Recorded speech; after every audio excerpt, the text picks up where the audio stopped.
សាលាជាងមីហោរៀនថ្នាក់ទី1រៀនហាត់តាក្វាន់ដូរាល់សប្តាហ៍ថ្ងៃសៅរ៍ខនវឌ្ឍនវិសាល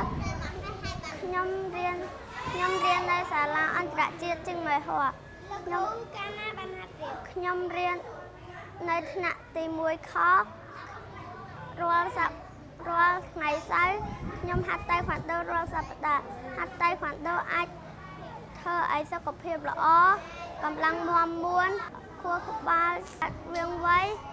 ហើយអាចការពារខ្លួនបានសួរបងប្អូនទាំងអស់គ្នាខ្ញុំឈ្មោះលឹមកអ៊ីតាខ្ញុំរៀននៅថ្នាក់ទី2ខ្ញុំរៀននៅសាលាអន្តរជាតិចេញមីហោរៀងរាល់ថ្ងៃសៅរ៍